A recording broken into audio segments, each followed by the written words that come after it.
Hello everyone, welcome back to my channel elemental eureka. सो आज हम लोग एक नया चैप्टर स्टार्ट करने वाले हैं जिसका नाम है केमिकल बॉन्डिंग। ठीक है, लास्ट लेक्चर में हम लोगों ने पीरियोडिक प्रॉपर्टीज़ का चैप्टर कंप्लीट किया था और जिन्होंने वो वीडियो नहीं देखा है प्लीज़ जाके आप लोग देखो। काफ़ी अच्छे से मैंने उस पूरे चैप्टर को सिंपल वे में और शॉर्ट ट्रिक के साथ मैंने वो समझाया है, तो आई होप कि वो चैप्टर आप लोग को पसंद आएगा, पीरियोडिक प्रॉपर्टीज़। सो चलो आज हम लोग नेक्स्ट चैप्टर स्टार्ट करते हैं जिसका नाम है केमिकल बॉन्डिंग। ठीक है, तो केमिकल बॉन्डिंग से ही आप लोग को नाम से ही पता चल रहा है कि यहाँ पे क्या रहा है, बॉन्ड का फॉर्मेशन हो रहा है। अब ये बॉन्ड का फॉर्मेशन हम लोग एटम में भी देख सकते हैं, मॉलिक्यूल में भी देख सकते हैं। तो वहाँ पे क्या होता है कि आपके पास कि कौन कौन से कंडीशन पे हमारा क्या हो रहा है कि दो एटम के बीच में क्या हो रहा है, आपका बॉन्ड का फॉर्मेशन हो रहा है। तो इस चीज़ को हम लोग आज के इस टॉपिक पे डिस्कस करेंगे। ठीक है, आज केमिकल बॉन्डिंग हम लोग बेसिक सीखेंगे, फिर नेक्स्ट लेक्चर में हम लोग धीरे धीरे करके आगे बढ़ेंगे। ठीक है, तो केमिकल बॉन्डिंग में यहाँ पे क्या हुआ है कि यहाँ पे कि दो एटम के बीच में हमारा बॉन्ड का फॉर्मेशन हो रहा है। तो जस्ट लाइक कि सेम एटम के बीच में भी हम लोग बॉन्ड का फॉर्मेशन कर सकते हैं, या फिर डिफरेंट एटम के बीच में भी हमारा क्या हो सकता है, बॉन्ड का फॉर्मेशन हो सकता है। तो कुछ भी किसी भी कैसा भी एटम हो उनके बीच में बॉन्ड का फॉर्मेशन के लिए तो मेन जो रीज़न होता है फोर्स ऑफ अट्रैक्शन, कि इन दोनों एटम के बीच में क्या हो रहा है, हमारा फोर्स ऑफ अट्रैक्शन हो रहा है, जिसकी वजह से क्या हो रहा है, इनके बीच में बॉन्ड का फॉर्मेशन हो रहा है। तो इसका मतलब है कि अगर कोई भी दो एटम है तो उसके बीच में क्या हो रहा है कि फोर्स ऑफ अट्रैक्शन हो रहा है, तो वो क्या करे कि वो अट्रैक्शन की वजह से एक पास में आ जा रहे हैं, क्लोज में आ जा रहे हैं, कि उनके बीच में क्या है कि अच्छी सी बॉन्डिंग बन गई है। अब कोई सा भी बॉन्डिंग होता है तो वो दिखता नहीं है। ठीक है, वो हम लोग पढ़ने के लिए यहाँ पे क्या करते हैं कि लाइन ड्रॉ करते हैं, कि हम लोग देखते हैं कि हाँ ये हमारा क्या है, बॉन्ड का फॉर्मेशन हुआ है। बट एक्चुअल में क्या है कि इनके बीच का बॉन्ड दिखता नहीं है। तो क्या है कि फोर्स ऑफ अट्रैक्शन है, जैसे कि आपके भी किसी फैमिली मेम्बर के साथ आपका अच्छा बॉन्ड बनता है, बॉन्ड है, तो वो क्या बॉन्ड है, वो दिखता है क्या एक स्टिक की तरह, ऐसा तो होता नहीं है। तो वो क्या है कि बस वो इनविजिबल है, कि वो दिखता नहीं। लेकिन हम लोग को यहाँ पे पढ़ने के लिए हम लोग क्या करते हैं कि उसको एक लाइन से हम लोग डिनोट कर देते हैं। बट एक्चुअल में जब बॉन्ड का फॉर्मेशन होता है उसमें क्या होता है, फोर्स मेनली है कि फोर्स ऑफ अट्रैक्शन, वहाँ पे अट्रैक्शन का ये ज़्यादा हाई होता है, इसकी वजह से उनके बीच में अच्छी सी बॉन्डिंग हो जाती है, इसका यही मतलब है। ठीक है, तो यहाँ पे फोर्स ऑफ अट्रैक्शन, अब ये फोर्स ऑफ अट्रैक्शन हमारा सेम एटम के बीच में भी हो सकता है और डिफरेंट एटम के बीच में भी हमारा हो सकता है। तो अब कौन से कंडीशन में हमारा ये फोर्स ऑफ अट्रैक्शन होगा, कौन से कंडीशन में बॉन्ड बनेगा और कौन से कंडीशन में वो बॉन्ड नहीं बनेगा, तो वो हम लोग इस आगे देखने वाले हैं। ठीक है, तो इतना क्लियर हुआ कि हमारा बॉन्ड का फॉर्मेशन फोर्स ऑफ अट्रैक्शन की वजह से हो रहा है। ठीक, अब देखो जब आपके पास बॉन्ड का फोर्स ऑफ अट्रैक्शन हो रहा है तो उस कंडीशन में क्या होता है कि जब हमारा अट्रैक्शन होता है, जब अट्रैक्शन होता है तो उस कंडीशन में क्या होता है कि आपका एनर्जी क्या होता है, रिलीज़ होता है। ठीक है, एनर्जी क्या होगा, आपका रिलीज़ होगा। तो क्योंकि वो स्टेबिलिटी को गेन कर रहा है, वो स्टेबल हो गया, उसके साथ वो अगर किसी के साथ आपका बॉन्डिंग अच्छा है तो वहाँ पे क्या हो रहा है, आप स्टेबल हो रहे हैं, तो वहाँ पे एनर्जी क्या हो जाता है, रिलीज़ हो जाता है। और इस प्रोसेस को हम लोग एक्सोथर्मिक प्रोसेस बोलते हैं, एक्सोथर्मिक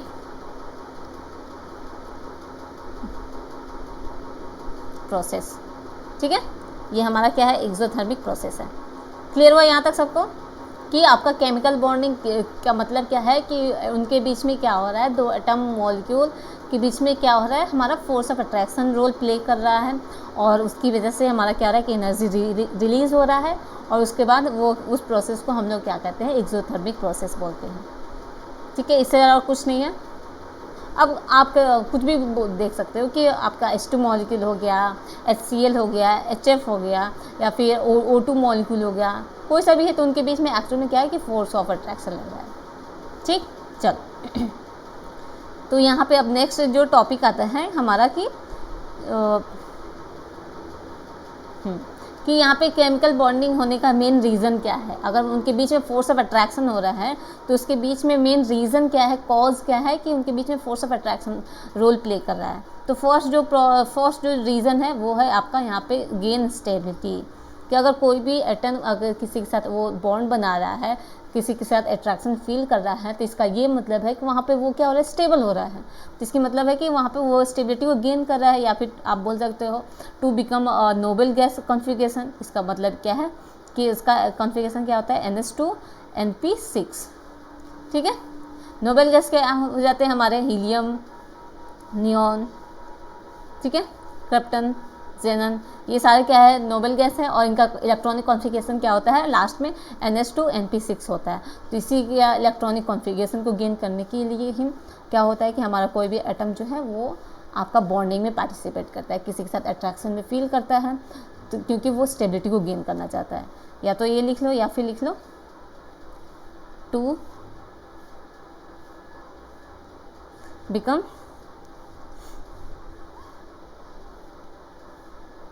फुल्ली फिल्ड कॉन्फ़िगरेशन, ठीक है।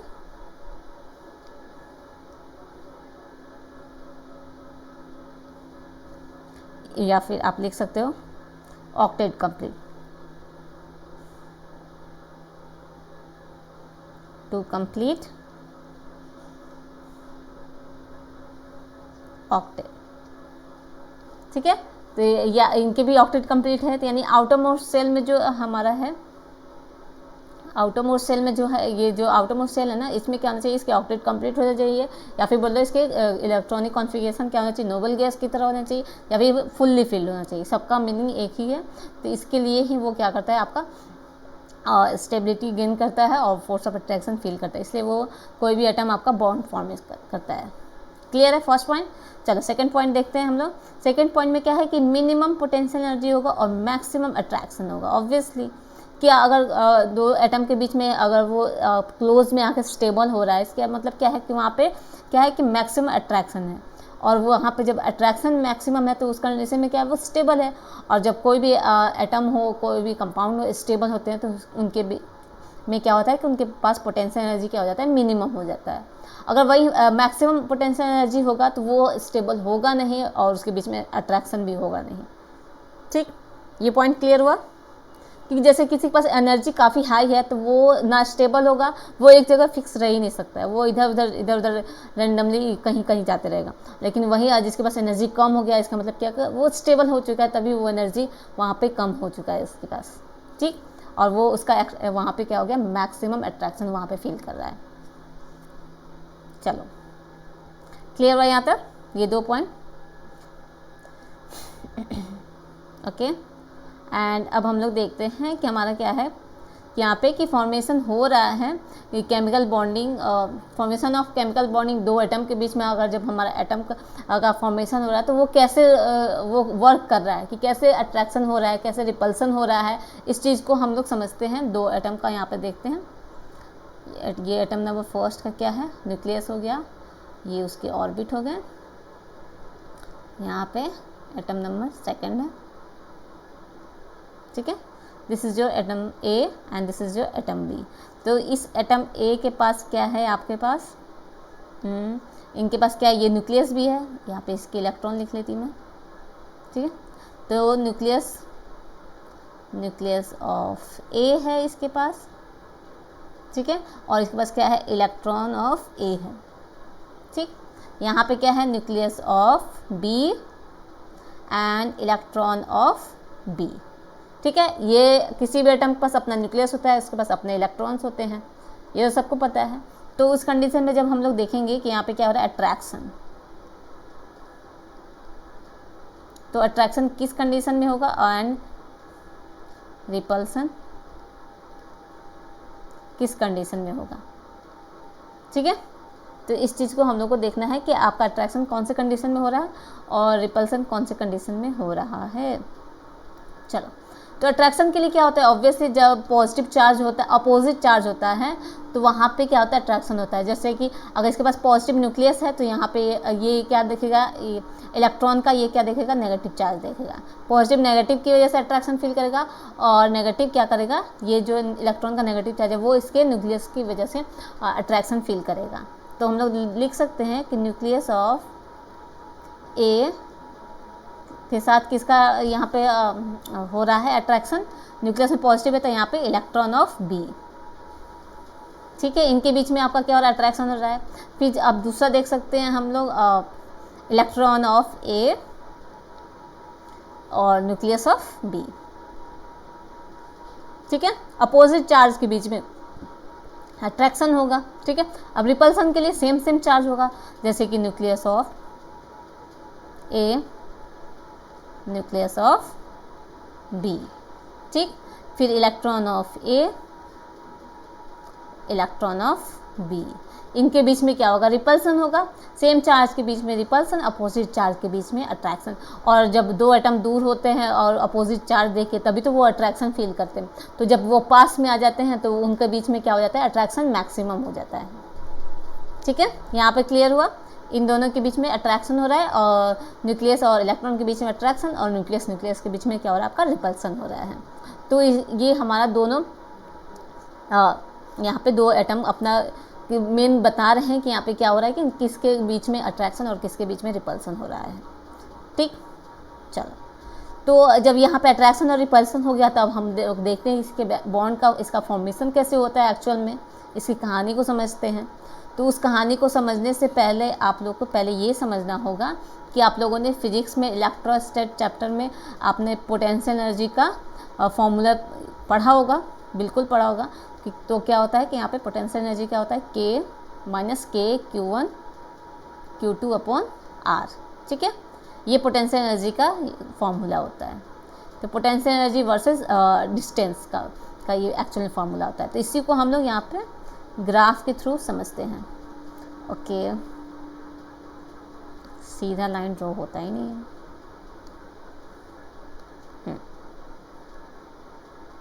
कोई नहीं, इतना से काम चल जाएगा, ठीक। तो ये हमारा क्या है, इस वाई एक्सिस पे क्या है, हमारा पोटेंशियल एनर्जी है, और एक्स एक्सिस पे क्या है, डिस्टेंस बिटवीन एटम,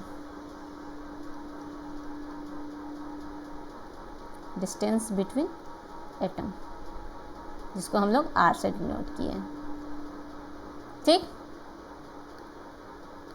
चलो, तो हमारे पास क्या है कि ये दो एटम है जो अभी मैंने पिछले स्लाइड में डिस्कस किया था। दो एटम है, atom number A, atom number B, ठीक। इन दोनों के बीच में this is A, this is B. ये अभी इन्फिनिटी पे है, तो इनके बीच में क्या होगा, ये एक दूसरे का क्या देखेंगे, इसका इलेक्ट्रॉन वो देखेगा और इसका ये न्यूक्लियस देखेगा। इसका इलेक्ट्रॉन है, इसका ये न्यूक्लियस है, तो ये क्या करेगा, न्यूक्लियस इसके इलेक्ट्रॉन को देखेगा और ये न्यूक्लियस इसके इलेक्ट्रॉन को देखेगा। तो इन दोनों के बीच में क्या होगा, आपका अट्रैक्शन होगा, क्योंकि अपोजिट चार्ज देख रहे हैं। तो इन्फिनिटी पे ये क्या, इन्फिनिटी पे है, तो ये क्या कर रहे हैं कि अभी क्या कर रहा है कि अट्रैक्शन फील कर रहा है। तो जैसे जैसे वो पास आ रहा है, तो वैसे वैसे क्या कर रहा है कि वो अट्रैक्शन फील करते जा रहा है। जैसे कि आप लोग यहाँ पहले यहाँ इतना दूर पे थे, डिस्टेंस पे था, फिर और कम हुआ और कम हुआ, इनके बीच में क्या हो गया, इनके बीच का डिस्टेंस और कम हो गया, ठीक है। तो यहाँ पे ये दोनों एटम आ गए हैं, ठीक। तो यहाँ पे इनके बीच में क्या हो गया, अट्रैक्शन मैक्सिमम हो गया है। तो जैसे जैसे वो पास आ रहे हैं, वैसे वैसे क्या हो रहा है कि इनके बीच में स्टेबिलिटी धीरे धीरे गेन हो रही है। तो उस कंडीशन में अगर जैसे जैसे डिस्टेंस हमारा कम होगा तो पोटेंशियल एनर्जी बढ़ेगा, बट पोटेंशियल एनर्जी यहाँ पे हमारा नेगेटिव में बढ़ रहा है। ये चीज़ आपको, नेगेटिव साइन आपको ध्यान होना चाहिए। तो यहाँ पे जैसे जैसे हम लोग पास आ रहे हैं, तो वैसे वैसे क्या हो रहा है, पोटेंशियल एनर्जी हमारा क्या हो रहा है, बढ़ रहा है, नेगेटिव में बढ़ रहा है। और एक समय ऐसा आया कि यहाँ पे क्या हो रहा है, इसका अट्रैक्शन क्या हो रहा है, यहाँ पे मैक्सिमम हो गया। यानी कि अगर इन्फिनिटी पे दो एटम है, तो उस कंडीशन में क्या है, हमारा अट्रैक्शन क्या है, ग्रेटर देन है एज़ कम्पेयर टू रिपल्सन, ठीक है। अट्रैक्शन ग्रेटर देन हो गया रिपल्सन से। और जैसे जैसे हम लोग दोनों एटम यहाँ पे क्या आ रहे हैं, पास में आ रहे हैं, तो उस कंडीशन में क्या हो रहा है, अट्रैक्शन क्या हो गया आपका, बराबर हो गया आपके रिपल्सन के। क्लियर हुआ कि यहाँ पे आपका क्या हो गया, अट्रैक्शन रिपल्सन के बराबर हो गया। तो यहाँ पे ये दोनों स्टेबल में हो गया है, और इनको अब हम और पास में नहीं ला सकते। इफ़ अगर हम लोगों ने क्या किया कि इसको और पास में लेके आए, तो यहाँ पे क्या होगा, अगर इसको और पास में लेके आते तो देखो, ठीक है। तो इनके बीच में देखो, अगर मैंने और पास में लाया तो ओवरलैपिंग हो गया, और उसके साथ साथ इनके बीच में क्या हो गया, न्यूक्लियस क्या हो गया, पास में हो गया। और न्यूक्लियस जब पास में हो गया, तो उस कंडीशन में यहाँ पे क्या होने लगेगा, पॉजिटिव चार्ज अगर पास में होते हैं, तो वहाँ पे क्या होगा, रिपल्सन स्टार्ट हो जाएगा। वहाँ पे अब अट्रैक्शन नहीं होगा, क्योंकि अट्रैक्शन यहाँ पे मैक्सिमम हो चुका है, ठीक है। यहाँ पे इस कंडीशन में अट्रैक्शन मैक्सिमम हो गया है। अब हम और एटम को पास में लेके आएंगे, तो वहाँ पे अट्रैक्शन की जगह वहाँ पे रिपल्सन हाई हो जाएगा। तो जिसकी वजह से यहाँ पे अचानक से इसका क्या होगा, पोटेंशियल एनर्जी इंक्रीज करने लगेगा ड्यू टू रिपल्सन की वजह से। ये इन्फिनिटी के पास ऊपर मतलब इंक्रीज करने लगेगा यहाँ पे। तो यहाँ पे क्या हो रहा है आपका, यहाँ पे रिपल्सन इंक्रीज कर रहा है अट्रैक्शन से। क्लियर हुआ? ये ग्राफ समझ में आया सबको? ठीक है। तो इस कंडीशन पे क्या हो रहा है कि आपका क्या हो रहा है कि अट्रैक्शन क्या हो रहा है, रिपल्सन के बराबर हो रहा है, और यहाँ पे इसी कंडीशन पे हमारा क्या होता है, बॉन्ड का फॉर्मेशन होता है। ठीक है। तो इस डिस्टेंस को हम लोग क्या बोलते हैं, बॉन्ड एनर्जी बोलते हैं, और यहाँ से यहाँ तक के डिस्टेंस को बॉन्ड लेंथ बोलते हैं। ठीक है। तो यहाँ पे हमारा क्या हो रहा है, बॉन्ड का फॉर्मेशन आ रहा है, बॉन्ड फॉर्मेशन।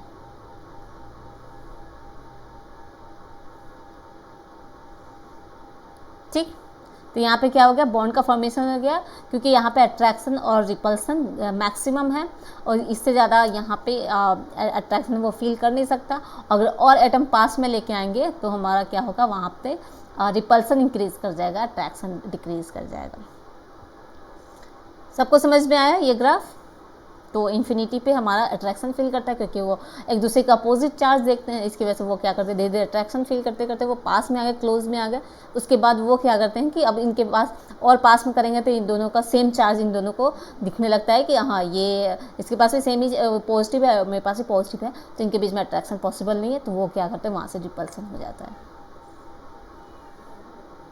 ठीक है। तो इस कंडीशन में हमारा बॉन्ड का फॉर्मेशन होता है, और ये वाले एनर्जी को हम लोग बॉन्ड एनर्जी बोलते हैं। आई होप कि पोटेंशियल एनर्जी वर्सेस डिस्टेंस का ये आप लोग को ग्राफ समझ में आ गया होगा कि कैसे हमारा बॉन्ड का फॉर्मेशन होता है। क्लियर? चलो, तो अब हमारे पास बॉन्ड का फॉर्मेशन हो गया। तो अब आप लोग देखो कि कौन कौन से टाइप के बॉन्ड होते हैं। तो स्ट्रॉन्ग बॉन्ड होगा, ऑब्वियसली बॉन्ड होगा तो कुछ बॉन्ड स्ट्रॉन्ग भी होते हैं, कुछ बॉन्ड वीक भी होते हैं। तो यहाँ पे स्ट्रॉन्ग बॉन्ड कौन से, स्ट्रॉन्ग बॉन्ड को हम लोग प्राइमरी बॉन्ड बोलते हैं, और वीक बॉन्ड को हम लोग क्या बोलते हैं, सेकेंडरी बॉन्ड बोलते हैं। ठीक है। स्ट्रॉन्ग बॉन्ड है तो वहाँ पे बॉन्ड एनर्जी क्या होगा, ज़्यादा होगा, 200 से 400 होगा, और वीक बॉन्ड होगा तो वहाँ पे बॉन्ड एनर्जी कम होगा, 2 से 40। क्लियर है? तो अब आप लोग देखोगे कि कौन कौन से बॉन्ड हमारे स्ट्रॉन्ग बॉन्ड होते हैं, कौन से बॉन्ड हमारे वीक बॉन्ड होते हैं, कौन से बॉन्ड प्राइमरी बॉन्ड होते हैं, और कौन से हमारे सेकेंडरी बॉन्ड होते हैं। तो उसको हम लोग समझते हैं कि हमारा स्ट्रॉन्ग बॉन्ड कौन सा होता है, हमारा आयनिक बॉन्ड होता है। Ionic bond is your strong bond, and second में क्या है आपका, covalent bond. Okay, covalent bond, and third one is your metallic bond.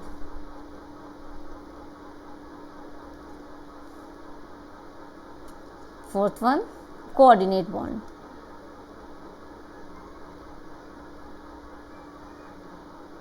Coordinate bond.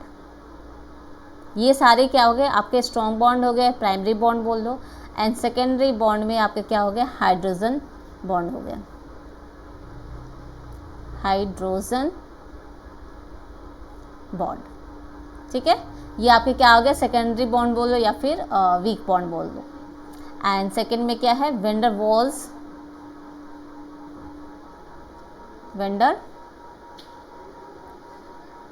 Vendor walls force of attraction, force of attraction. ये आपका सबसे weakest bond होता है, जिसको हम लोग बॉन्ड भी नहीं बोलते, उसको फोर्स ऑफ अट्रैक्शन बोलते हैं। Vendor wall force of attraction, मतलब इससे वीक कोई बॉन्ड हो ही नहीं सकता। इसको मतलब इतना वीक होता है कि हम लोग इसको बॉन्ड भी नहीं बोलना चाहते हैं, इसलिए हम लोग इसको फोर्स ऑफ अट्रैक्शन बोल देते हैं। ठीक। तो हमारे स्ट्रॉन्ग बॉन्ड में आयनिक कोवैलेंट मेटालिक बॉन्ड आ गया, कोऑर्डिनेट बॉन्ड आ गया, और वीक में आपका हाइड्रोजन और van der Waals force of attraction आ गया। क्लियर है?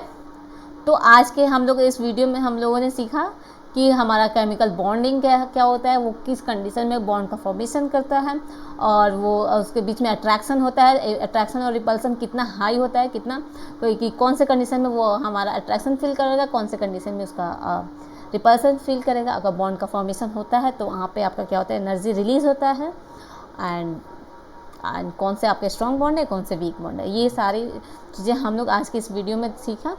तो आई होप कि ये बेसिक कॉन्सेप्ट आप लोगों को समझ में आया होगा। तो बाकी का जो टॉपिक है वो हम लोग नेक्स्ट लेक्चर में देखते हैं। ठीक है? ओके, सो वीडियो पसंद है तो प्लीज़ लाइक करो, शेयर करो, सब्सक्राइब करो, and thanks for watching. Tata, bye bye.